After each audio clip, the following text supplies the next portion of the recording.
Good afternoon, मैं CA पवन सोनी बोल रहा हूँ। आज का हमारा टॉपिक है कि जो 24 जून को डिपार्टमेंट ने और 25 जून को भी जो डिपार्टमेंट ने कोरिजिडम दिया है नोटिफिकेशन के बारे में, उसके बारे में हम जानकारी लेंगे कि क्या क्या चेंजेस किए गए हैं जो पहले नोटिफिकेशन दिए थे और अभी उसमें हमें क्या क्या रिलीफ प्रोवाइड है। क्योंकि कोविड-19 के कारण अभी भी काफ़ी सारे एरिया में हम कंटेनमेंट जोन देख रहे हैं जिससे हम वो रिटर्न नहीं भर पा रहे, लेकिन कुछ के डेट्स एक्सटेंड नहीं किए गए हैं और कुछ के डेट्स आगे एक्सटेंड किए गए हैं। तो let us see what is there inside it. नहीं नाउ अभी क्या क्या नोटिफिकेशन गवर्नमेंट ने दिया ये पहले हम देख लेते हैं। एक तो दिया है कि लेट फी वेवर 52/2020। दूसरा दिया है रिलीफ फॉर इंटरेस्ट कि इंटरेस्ट एसएमई सेक्टर को कम लगेगा या नहीं भी लगेगा। लेट फी वेवर फॉर जुलाई 17 टू जनवरी 20। Okay, then late fee waiver for GSTR 1 दिया है। 3B का अगस्त 2020 का एक्सटेंड किया है सेपरेटली।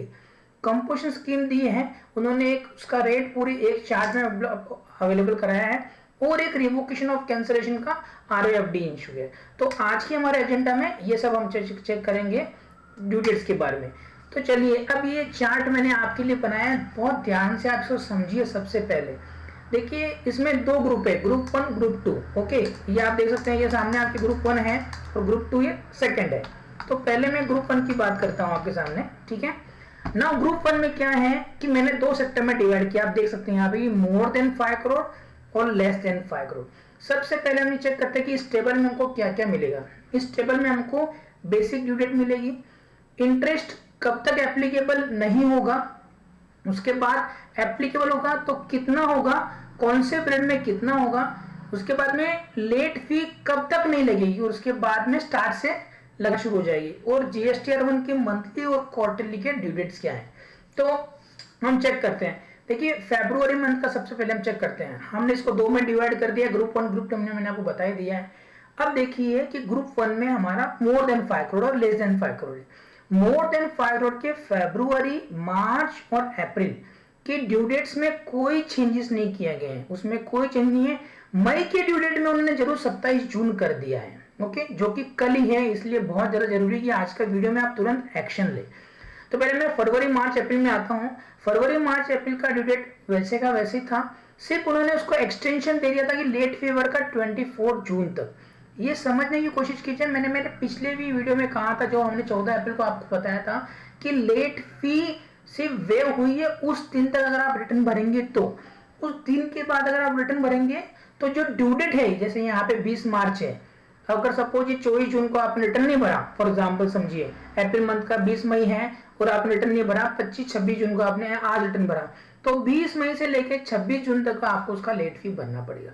तो इसलिए लेट फी का कंडीशन समझे, लेट फी का उन्होंने डेट दिया, वहां तक रिटर्न भरा तो लेट फी वेव है, उसके आगे भरा तो स्टार्ट से लेके आज तक आपको पूरा लेट फी लगेगा। इसलिए समझने की बात है कि ड्यू डेट नहीं बढ़ाई गई है, ठीक है। तो हम फरवरी का एक एग्जांपल लेते हैं, उसके बाद में हम आगे बढ़ते हैं।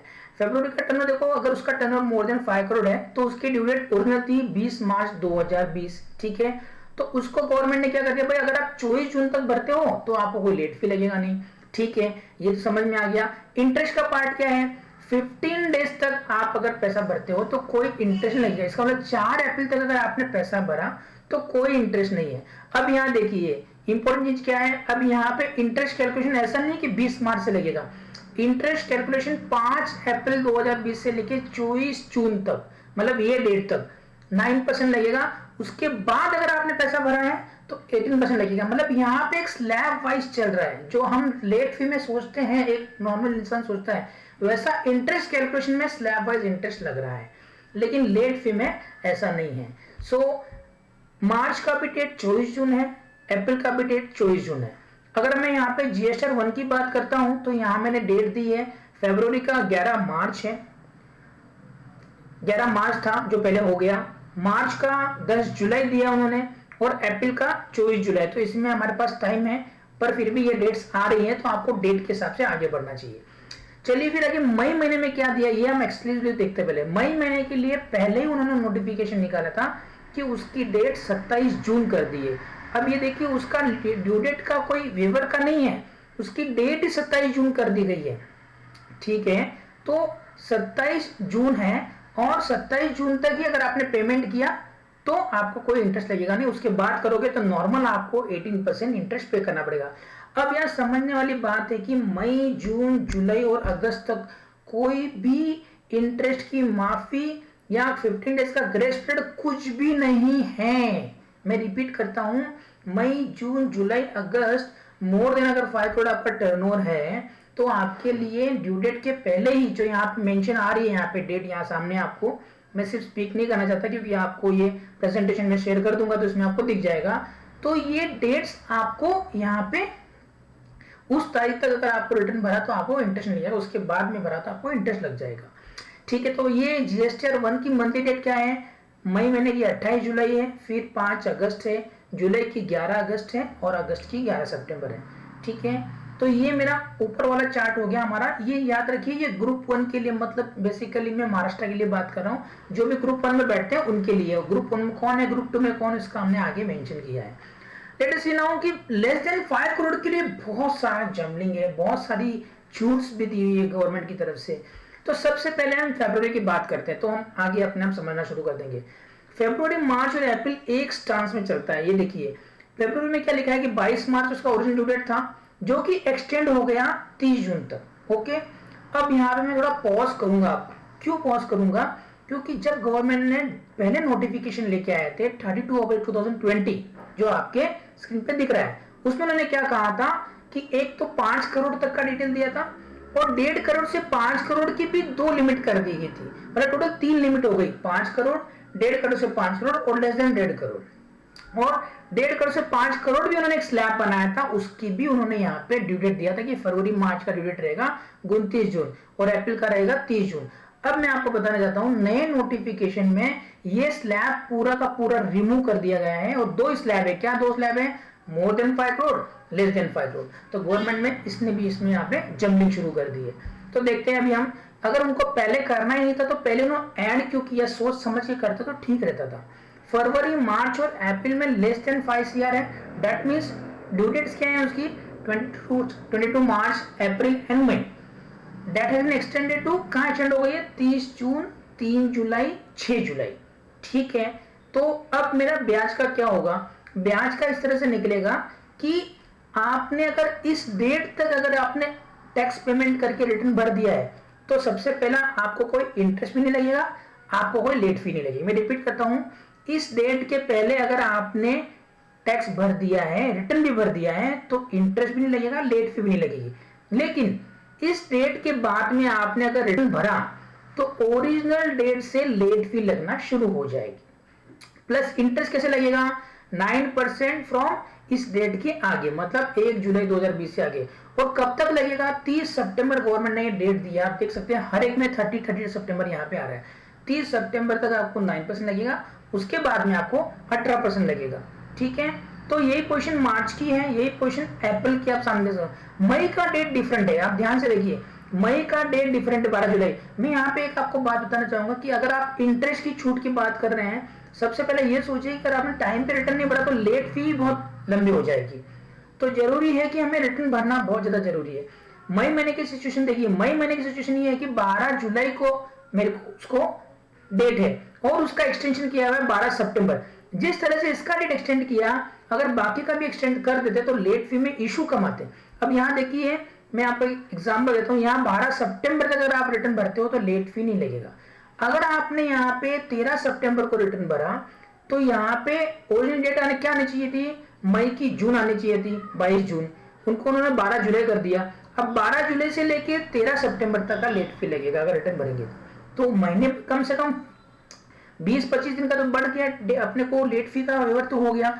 अब यहाँ पे बाकी में क्या है, कोई भी तरह का छूट नहीं। अगर आपने 30 जून से 1 जुलाई को भरा तो 22 मार्च से लेके 1 जुलाई तक आपको लेट फी भरना पड़ेगा। और मई का आपने कंसिडर कर लिया है। जून महीने का क्या है, जून महीने से फिर से रेगुलर हो जाता है। देखिए कॉम्प्लिकेशन कैसी है, फरवरी, मार्च, अप्रैल नॉर्मल, मई में डिफरेंट डेट दिए हुए हैं, जून के लिए ये नॉर्मल है 22 जुलाई है। हाँ, लेट फी का वेवर उन्होंने 23 सितंबर तक दिया है। 23 सितंबर तक रिटर्न भरोगे तो कोई भी लेट फी नहीं लगेगी। अब ध्यान से समझिए कि 24 सितंबर से 30 सितंबर आपको अगर आपने रिटर्न भरा, पैसा भरा, तो ब्याज आपको लगेगा 9% और उसके बाद में लगेगा 18% रेफरेंस। अब याद रखिए, ओनली पैसा भरने से कुछ नहीं होगा, जब आप उसको ऑफसेट करेंगे तब तक का ब्याज लगेगा। मैं रिपीट करता हूं, जब आप ऑफसेट करेंगे तब तक का आपको इंटरेस्ट सिस्टम कैलकुलेट करेगा। ठीक है, ओके। चलो तो फिर आगे बढ़ते हैं जुलाई 2020 के लिए। जुलाई 2020 को नॉर्मल रखा है उन्होंने, डेट उसकी एक्सटेंशन की है लेट फी के वेवर के लिए 27 सितंबर। 27 सितंबर तक रिटर्न भरा तो कोई इशू नहीं है, उसके बाद में वहां पे इंटरेस्ट भी लगेगा और लेट फी भी लगेगा। अगस्त सितंबर को मैंने यहाँ पे इसलिए मेंशन किया कि अगस्त की डेट एक्सटेंड की गई है। देखिए ड्यू डेट उसकी होनी चाहिए थी 22 सितंबर, उसकी ड्यू डेट इन्होंने कर दी है 1 अक्टूबर। ओके, तो यहाँ पे कोई इंटरेस्ट की छूट नहीं है, ना ही कोई ड्यू डेट लेट फी का वेवर है। अब आ जाते हैं हम यहाँ पे जीएसटीआर 1 के लिए। अगर आपका मंथली रिटर्न है तो डेट्स वही हैं, 24 जुलाई, 28 जुलाई, 5 अगस्त, जुलाई का 5, जुलाई का 11 अगस्त और 11 सितंबर, 11 अक्टूबर, इसमें कोई चेंजेस नहीं है। उन्होंने जो जीएसटीआर का नोटिफिकेशन दिया है वो ओनली जून महीने तक का ही स्पेसिफिकली मेंशन किया गया है यहाँ पे। ओके, सो हम आगे बढ़ते हैं। यहाँ पे क्वार्टरली की डेट क्या रहेगी, 17 जुलाई और 3 अगस्त। पहले फरवरी से जनवरी फरवरी मार्च का जो है रिटर्न है आपको 11 जुलाई तक भरना है और जून तक का आपको 3 अगस्त तक भरना है। ठीक है, और बाकी का डेट तो नॉर्मल है, इसे मैंने मेंशन किया है ताकि वो डेट आए वहां पे। यहाँ पे मैंने बता दिया कि जून में डिफरेंट है यहाँ पे ऊपर आपको, और अगस्त में डिफरेंट है। नो, अब हम यहाँ पे इश्यूज में आते हैं। उन्होंने क्या किया है कि एक छूट भी दी है। व्हाट टाइप ऑफ यहाँ पे उन्होंने छूट दी है कि जुलाई 17 से जनवरी 20 का अगर आपका जीएसटीआर 3B, मैं मेंशन करना चाहूंगा कि सिर्फ 3B के लिए वेवर दिया है, बाकी के रिटर्न के लिए कोई वेवर नहीं है। 3B अगर आपका जुलाई 17 से जनवरी 20 का अगर आपका रिटर्न पेंडिंग है तो सेंट्रल टैक्स जो भी होता है अगर आपका नील है, अब यहाँ पे क्या लिखा है, central tax is payable, only central tax नहीं लिखा है, सेंट्रल टैक्स पेएबल लिखा है, in the sale return is नील।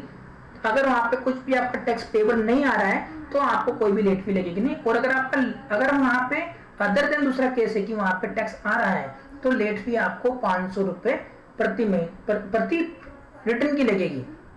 एक ही मंथ के लिए 500 रुपए आपको सिर्फ पे करना पड़ेगा। लेकिन कंडीशन क्या है यहाँ पे कि 1 जुलाई से 30 सितंबर आपको रिटर्न भरना चाहिए। अब इसमें भी एक इशू है, मैं आपको बाद में इन्फॉर्म करूंगा यहाँ पे। अब यहाँ पे पेबल का हमने देख ही लिया कि payable shall mean to be after ITC set off और बिफोर आईटीसी सेट ऑफ। और गवर्नमेंट क्या कहती है कि बिफोर आईटीसी सेट ऑफ हम पेबल चेक करेंगे तो उसमें भी इश्यूज आ सकते हैं।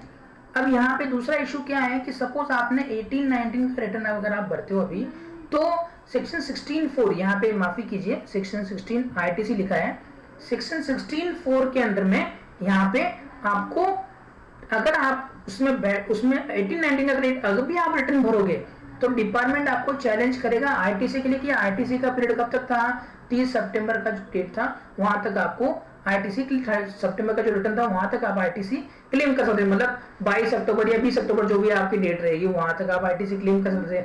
अब आप बाद में कर रहे हो तो गवर्नमेंट आपको आईटीसी अलाउ नहीं करेगी वहां पे 16(4) के अंडर में। दूसरा प्रॉब्लम क्या है, सपोज आपका एक एग्जांपल करते हैं कि जनवरी 2020 का रिटर्न आपका पेंडिंग है, ठीक है।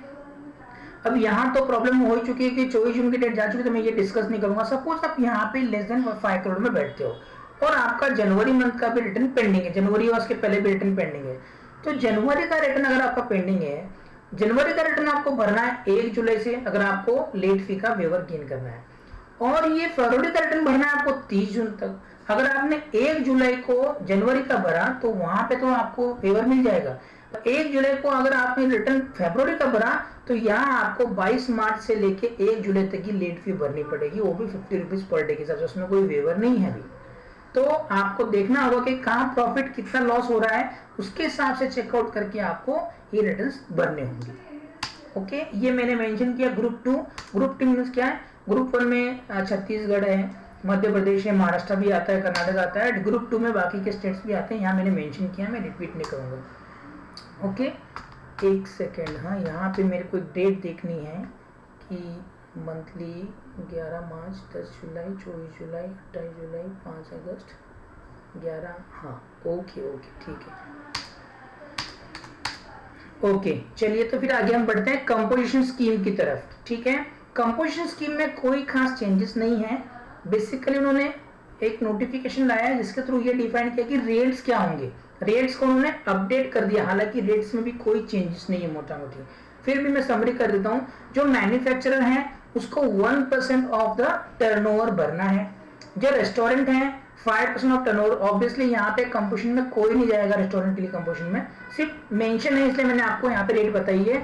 आपको अगर आप रेस्टोरेंट हो तो वैसे ही आप नॉर्मल में 5% चार्ज करके विदाउट आईटीसी में आप काम कर सकते हो, तो कंपोजिशन में जाने की गरज ही नहीं है आपको। और अदर देन अब 1-2 के दो, इसका मतलब क्या है कि जो ट्रेडिंग करते हैं, ओके, जो ट्रेडिंग करते हैं उनको 1% ऑफ टैक्सेबल टर्नओवर है, ओनली टैक्सेबल है, और यहाँ टैक्सेबल है ही नहीं मैन्युफैक्चरिंग में।